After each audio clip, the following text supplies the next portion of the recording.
Don't turn that dial. This is the right station if you want to hear about Jonathan Thomas and his Christmas on the Moon.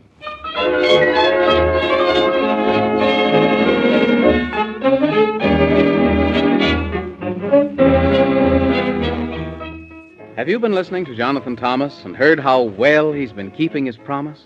You know, he's been looking for poor Santa Claus because the Squeebobliums, who broke all the laws, kidnapped poor old Santa and hid him away. And they've looked for him now for days and days. That is Jonathan Thomas and the Man in the Moon and Gorgonzola the horse, and they must find him soon because if they don't, it's really quite clear we just won't have any Christmas this year. Now, the good fairy queen, she gave them a charm which she said would be sure to keep them from harm. 'Twas a wonderful acorn that they had to take through the nightmare forest to keep them awake. For the nightmare forest is dark and deep, and they'd never wake up if they went to sleep. Well, they reached the forest, you remember well, and then they fell under the witch's spell. For a little white squirrel named Whiskery Bill just wouldn't behave, and he teased until poor Jonathan Thomas fell off of his horse, and then he went sound asleep, of course. Then Whiskery Bill, he cried and he cried, and he said it's my fault, and I'd sooner have died than hurt Jonathan Thomas, but now it's too late. But the good fairy queen said no, it is fate, because if you find a red, red rose and hold it close to the little boy's nose, he'll wake up again. It's quite true. But to find the rose will be up to you. So away he went in a terrible hurry, and he slipped and he slid and was all in a flurry till he met a kind walrus who said, I'll help you out. I'll just go along. I can help you, no doubt. So he did. But their hard luck was double, for the wicked old witch was bound she'd make trouble. But they found the red rubies, and the bush grew the rose, and at last they arrived in the forest so deep, and awoke Jonathan Thomas from his long, long sleep. They were soon on their way, the travelers three, bound that they'd set poor Santa Claus free. But they soon met a lion, who asked them to dine, when they named him Ojigraph, which he thought very fine. And now let's see how they're getting along. Oh, my goodness, I hope nothing's wrong. Oh, I'm much full of 3 times 3. I've never eaten such a good dinner as that one was, Mr. Ojigraph. Oh, you're very kind, my little man. And now, if you've eaten all that you can, I'll show you a bed where you can lay your head. Thank you very much, Mr. Ojigraph. But we haven't time to stop, for we must hurry like 60 or 70 or 80 to the land of Squeebubble to rescue Santa Claus. Well, I'll give you fair warning. You'd best wait until morning and not travel when it's dark. For it's not such a lark to stumble and fall, and that's not all. But I don't know which is worse than which, the terror of night with its horrible fright, or the doings of that wicked old witch. Well, we'll just have to take our chances. Well, you should wait, 'cause it's late.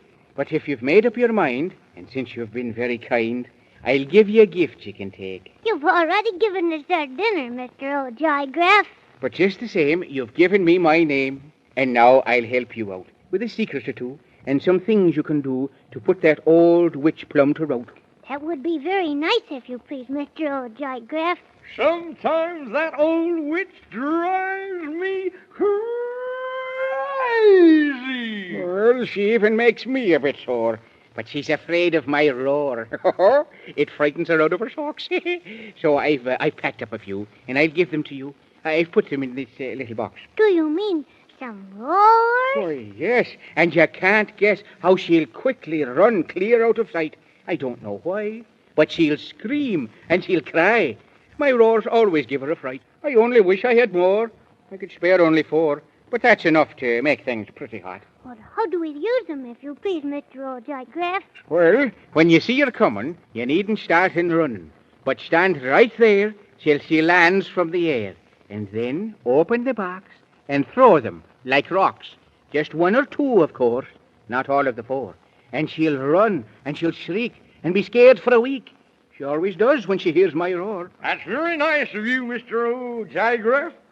And it'll be quite a laugh to show that old witch a thing or two. I should say so. We're pleased to have met you. And now we'll be on our way. Well, I wish you success, and I guess all the rest. And I hope you have a good trip. And be careful of things, such as camels with wings. And be sure not to make a slip. We'll try, Mr. O'Digraph. Goodbye. Goodbye. Goodbye. Oh, here we go through the ice and the snow, and we're in a hurry because there'll be no cheer, no Christmas this year if we don't find Santa Claus. So, Gorgonzola, giddy up, Gorgonzola dandy, and with your speed be very fast, and with your feet be handy. And so they went and went and went and went, until their strength was nearly spent, until they came to a deep, dark wood, and they thought some rest might do them some good. So they stopped their horse, Gorgonzola, of course, and they got off and walked around. And then they sat to have a chat on a giant toadstool they had found.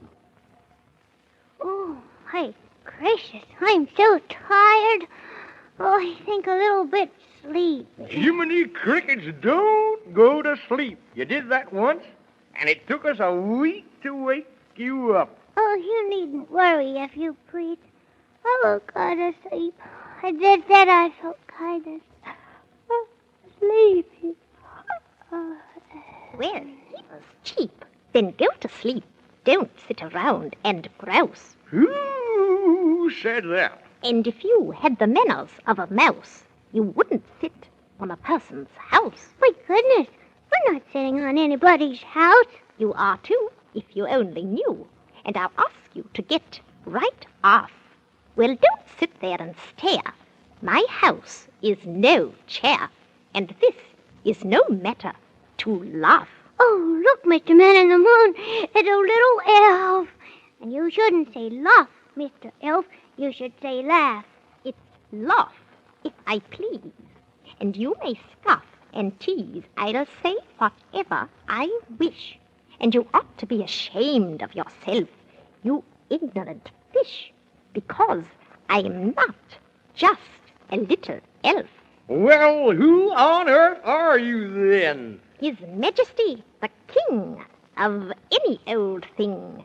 And I'll ask to be more polite, or I'll teach you to see that I'm big enough for me, you impertinent, impudent sprite. Oh, we beg your pardon, Your Majesty, but we didn't know that Toadstool was your house. And, boy, if you'd looked, you'd have saw. Not have saw, Your Majesty, if you please, but have seen. Just keep it up, and you'll start a scene. I'll talk as I please, and I'll whistle and sneeze. And if you don't like it, get out, or I'll call for a cop, and then you'll soon stop. And all I need do is to shout. You're not very nice. You're awfully grouchy, too, for such a little thing. I'll have you know that I am the king, and jumping goldfish and 7 years each. Run for your lives. It's the wicked old witch. Call out the guards, roll the drums. Everybody hide, for here she comes. Quick, Jonathan Thomas, give me the box. We'll throw a lion's roar at her. And we'll see if Mr. O'Digraph was right. The best you can do is get out of sight. Well, how do you do? It looks like I've caught up with you.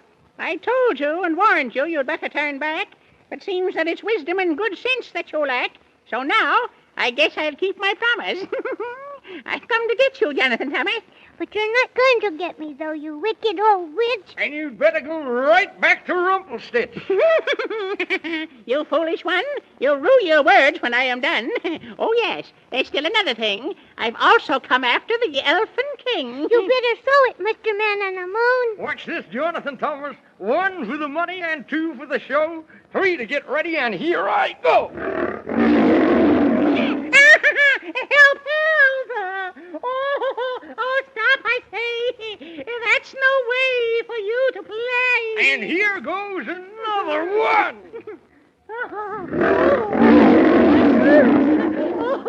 Oh, I can't stand such things. As I said, it bothers my head. One ear is deaf, and the other one sings. Help! Help! Help! By Jiminy Crickets, and look at her go. Mr. O'Jigraff was right, for he told us so.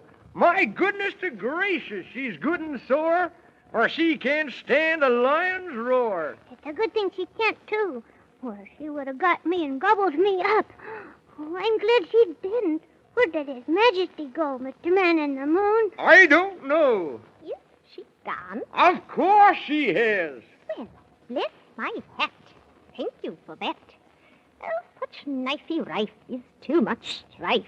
And thanks to you, you saved my life. Oh, gee, well, it wasn't anything. It's quite a lot to save a king.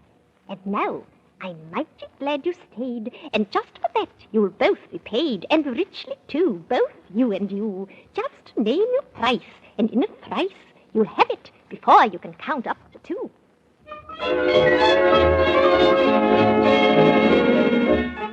Well, now, it sounds like Jonathan Thomas and the Man in the Moon are in luck for once. For all elf kings are magic, you know, and maybe this one will have something to help them go to the land of Squeebobble. Oh, I hope so, don't you? I wonder what they'll ask for. Well, I guess we'll find out in the next story of Jonathan Thomas and his Christmas on the Moon. So don't forget to listen, will you? I won't.